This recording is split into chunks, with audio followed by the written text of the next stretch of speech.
Hello Rabbitohs members and fans, and welcome back to the Rabbitohs Insider. Another huge win last week against the Melbourne Storm, and we are straight back into it as we prepare to match up with the Cronulla Sharks come Saturday night. As always, it's going to be another jam-packed episode here on the Insider, and stick around because at the end of the episode, Tom Burgess will take Kodi for a spin in this week's Switching Lanes, brought to you by MG Motor. But first up, the NRL is celebrating Women in League round this week, so we're going to take a closer look at our club nutritionist, Alice Sharples. Hi, I'm Alice Sharples and I lead the nutrition program here at the South Sydney Rabbitohs, and this is what I do in a day. This is my second season at the Rabbitohs. Before this, I did 2 seasons at the New Zealand Warriors as well as other rugby teams in New Zealand. In total, this is my 5th season working in professional sport. My main role here is to really feed the athletes along with education around proper nutrition practices. Players can eat between 3,000 to 5,000 calories on their training days, which means they've constantly got to be eating and fueled up. Our day starts pretty early, so we're around here around 6:30, 7 o'clock in the morning. And the first thing I do is that I set up all the recovery stations for the day. This includes all their snacks. Well, sometimes I have to go to the supermarket as well to grab all our produce that we order. And then in the mornings, what we do is I usually catch up with players, check in, depending if it's post-game or post another training day. We try and make sure that we're constantly checking in on what they're eating, how they're feeling, if we can improve it in any way. I then set up the hydration station up on the training field and make sure that we've got that all sorted for the day. Then what we'll do is that we bring down the food for lunch around at the end of training. This includes fresh fruit platters as well as something with high protein, high carbohydrates and a good amount of fats in there. Then throughout the day we'll do skim folds, body composition checks, one-on-ones with players, and just make sure all the players are sorted depending on what training day it is. So with the game day that we just had, we had a 7:30 kickoff, so we arrived quite early because our cup game was also playing around 5 o'clock. Usually game day is a lot of waiting, and so we have to organise everything before the players arrive. That's all down to their supplements, their hydration, and also we have game day wraps come in prior to them arriving as well. The pre-game wraps are, since I've been here, and they've been here for a very long time, a tradition from Rio Barra, and they're really simple wraps just made up of chicken, lettuce, cheese, mayo and a white wrap. And we really use them just because our players get there 2 to 3 hours before we kick off, and what we want to do is we just want to give them enough energy but nothing too complicated that's going to be too hard to digest. Part of my job is also making sure all athletes on their game day have their set game day routines, and some of them are actually quite funny about certain things that they do. We have one player who likes just to have 2 pickle juices for cramps put in his locker so that he can have those at the times that he wants. We've got another player that actually really likes his own drink bottle given to him as he walks into coach's talk before the match and at halftime, and it has to be given hand to hand, and he has a mixture that he gets every single game. If you can imagine, there's 18 of them and 1 of me, and we just have to make sure that they're all organised and they're all efficiently given at the time that they're needed. I get questions like, how do I cook, what do I do, all the time, and I did have a player recently move out of home and he didn't think he could cook, and he actually surprisingly could, which I was very, very proud of. A lot of the times, with especially our young athletes, when they're moving out of home or they're trying to cook for themselves, trying to get them to learn how to cook and shop and budget for food is one of the hardest things to do. So I do recommend that any young player, the first thing they do is get in the kitchen before they start any type of diet. Just make sure you start learning about food. But it's a constant struggle between the 10 minutes to get Uber Eats and just going to the supermarket and spending less money and making sure that you're eating really healthy. So yeah, a lot of the players, most of them can cook, but I think a few definitely need a few more cooking lessons.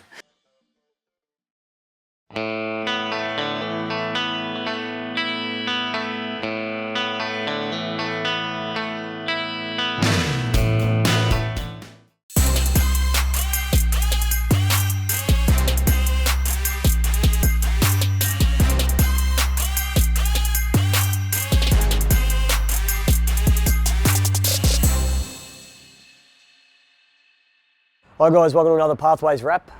Looking at games just gone on the weekend in our senior male pathways.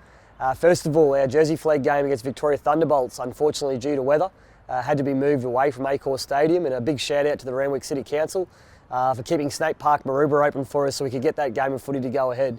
Unfortunately, in a really tight contest, that one there, our flag did go down 24-20, but in really muddy and wet conditions. It was a great physical game of football and great to see the boys put effort in at this time of the season.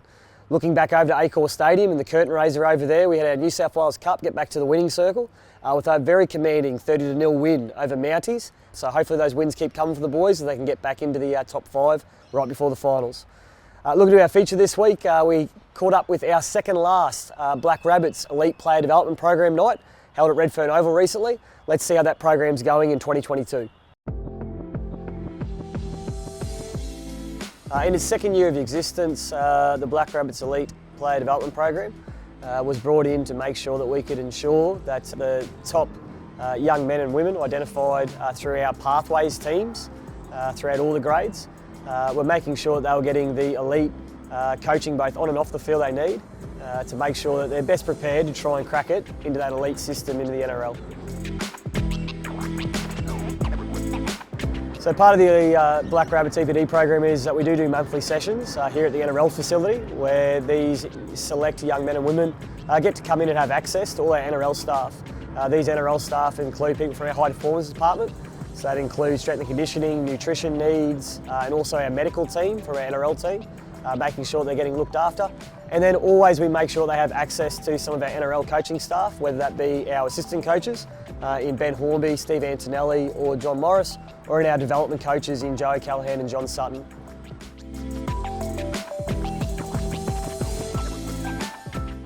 Still in its infancy, as I said, only being 2 years into the program, we're quite happy with the success rate at the moment that we're getting out of the program. In year one, we had about 52% of our Black Rabbits graduates either move into our NRL pre-season or NRL dev contract system. We're very excited with our current group of graduates going into 2023 that we've got over 60% are going to be heading into either doing some form of NRL pre-season, going on an NRL development contract, or even for a couple lucky ones, going straight into our NRL top 30. We're quite happy with that success rate at the moment, based on how early the program's still going, with our main goal of this program to make sure we've got a constant succession of players coming into our NRL system internally from our own grades. In the female space, even though we don't have a WNRL team, we are quite happy that some of our inaugural Black Rabbits members, we've got a few have gone on to play in the WNRL for other clubs, and also some great success stories of one of our Tasha Gale girls who came into our system this year, going on to make the New South Wales under-18 girls team recently. Great to see how that program's coming along now in its second year of existence, and really excited to see how all those young men and women get ready for season 23 coming up. Looking ahead to games this week, our jersey flag will be the curtain raiser down at Shark Stadium this week up against Cronulla. Again, looking off the back of that really great effort last week against Victoria to try and turn that around into a win. And our Kodi New South Wales Cup will continue their push to try and make it into the final series with a huge top 4 matchup against the Newtown Jets out at Henson Park on Saturday. It's going to be a massive crowd out there as part of the big food wine festival out there, and we hope the boys can ruin Newtown's big afternoon with a win. As always, please check our website closer to dates for kick-off times.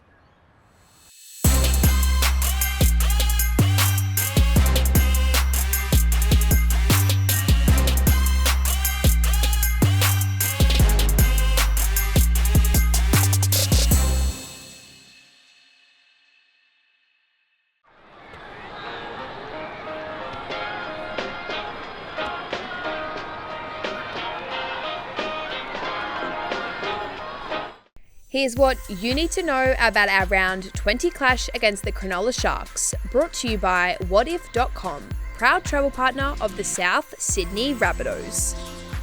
Shark Park is going to be pumping this Saturday, with the blockbuster officially declared a sellout as of Monday night. Expect 20,000 hostile Sharky supporters with a dash of red and green for good measure, doing everything they can to get their side over the line. Not since round 20, 2019 have the Rabbitohs and the Cronulla Sharks battled it out in the Shire, and this week's matchup is set to put that stat to bed. It was a spiteful meeting between the two 3 years ago as a John Morris coached Sharks side beat the Rabbitohs 39-24. With just 6 games left of the regular season, every game is fast becoming more important than ever. Given the fact that Cronulla sit 1 win above South Sydney, the emphasis on winning is more important than ever, as the Rabbitohs hone in on a potential top 4 finish. South Sydney's Alex Johnston not only tops the try-scoring list, but he's also well ahead on the top line breakers list as well. Currently, he sits on 26, with this week's opposition winger Ronaldo Molitalo hot on his heels with 22. With the two set to mark up against one another this Saturday night, no doubt both will be doing all they can to break free as much as possible through the entire 80 minutes. Out of the 17 players selected to take the field on Saturday from Cronulla, 4 of those have been part of South Sydney in some shape or form. Connor Tracy, Sia Sifa Talakai and Cameron McInnes have all previously played for the Rabbitohs in first grade, while Toby Rudolph represented South Sydney in the under-20 system from 2015 to 2016. Did you know since 2019, Rabbitohs members and fans have saved over $40,000 using whatif.com/Rabbitohs? If you're travelling, remember Rabbitohs fans get 10% off select hotels through whatif.com/Rabbitohs using promo code Rabbitohs10. See the site for details. He's an eyes up football. He's instinctive, but he's an eyes up. He sees something. He'll have a crack. Nicarima, a third touch in this play. Puts the foot down. He'll score. Kodi, Nicarima, from sideline to sideline. How much kicking on his own. He would have dreamt about this occasion, kicking the ball from the sideline in a grand final. Can he kick this to level? 4.5 minutes to go.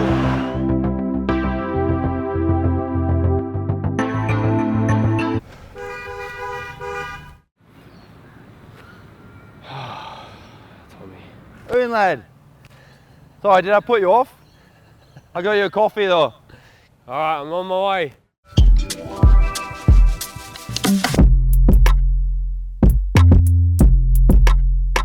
There you go, mate. Flat white, 1 sugar. Thank you very much. Thought you were sweet enough. When did you start goal kicking, mate? When did I start goal kicking? Have you always been a goal kicker? Yeah, back in the younger days. Obviously, just love looking good.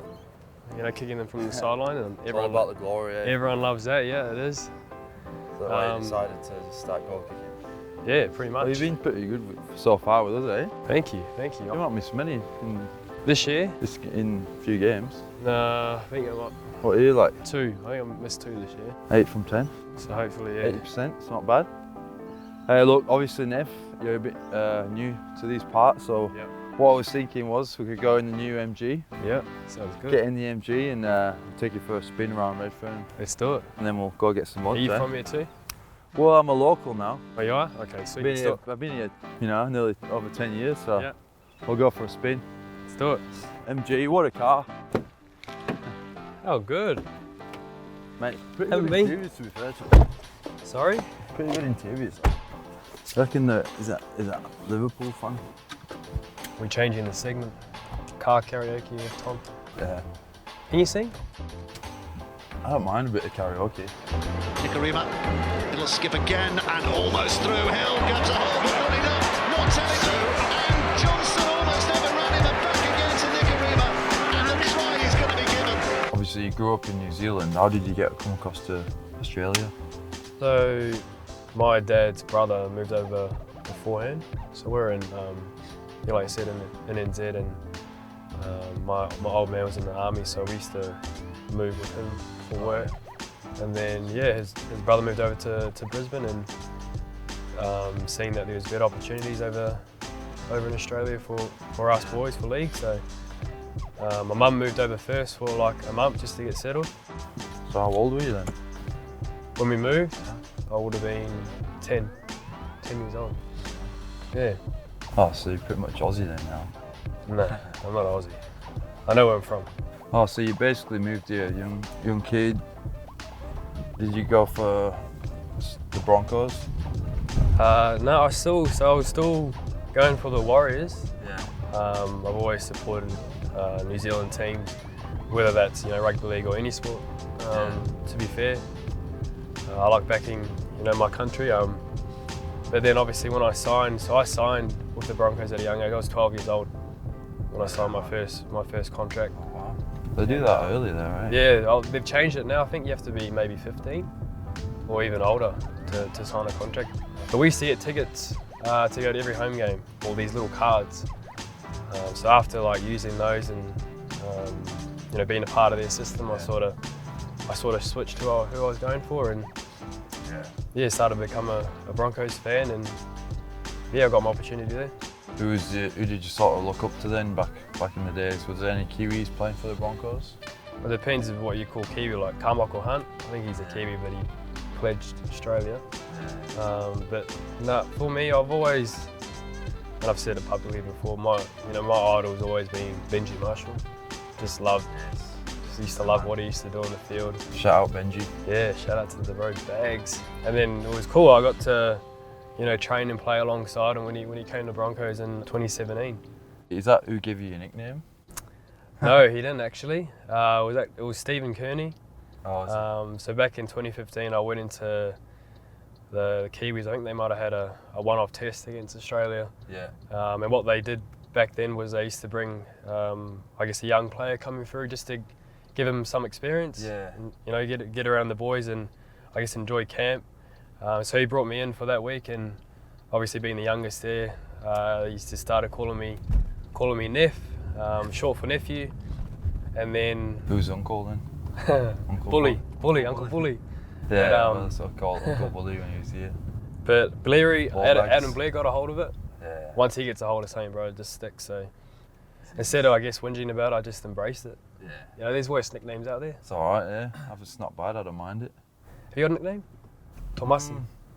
Tomasi, yeah, that's what Bully used to call me, Tomasi. They're a Tongan name, But yeah, not really. Just Twinny used to call. But then I've got a funny story in England. My mates called me No One. Why are they call you that? Just because they were like, "Who's this guy?" When I got introduced to a new set of mates, and like, "Oh, No One." And then I spelled it wrong. I spelled it with a K. Yeah. So they called me K1. K1. And then they called George K2. So K1 and K2. So you stitched your brother. That stuck for a while, but that's more in England. Yeah. So George is K2, I'm K1. K1, but who came out first? me. So it makes sense. 15 minutes. 15 minutes between us. Yeah,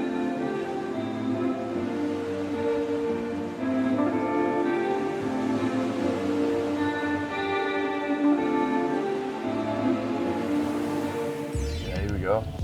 GI mural. Deadly. He was a freak, bro. How was it like playing with him?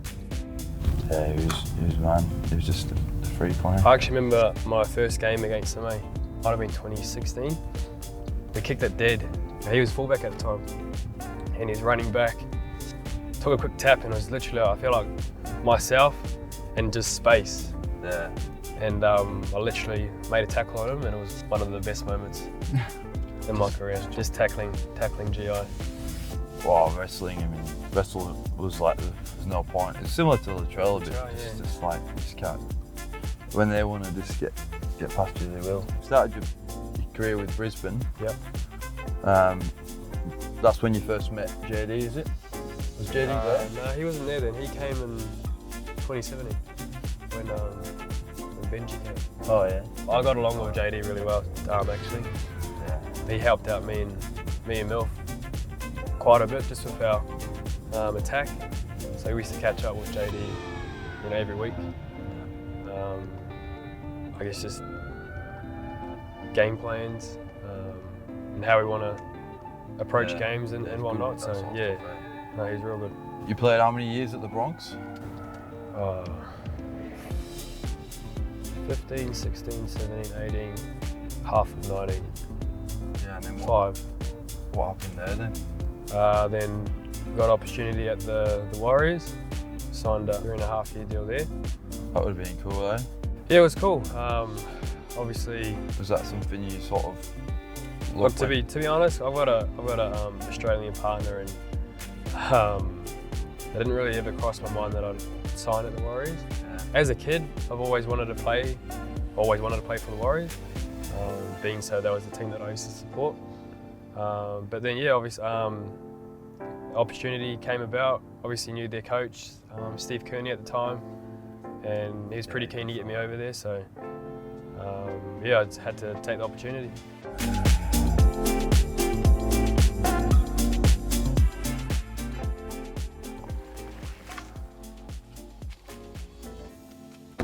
Well, mate, that was the tour of Redfern. Should go get some lunch. Thank you for that. Yeah, let's go. Cheers, mate. Welcome.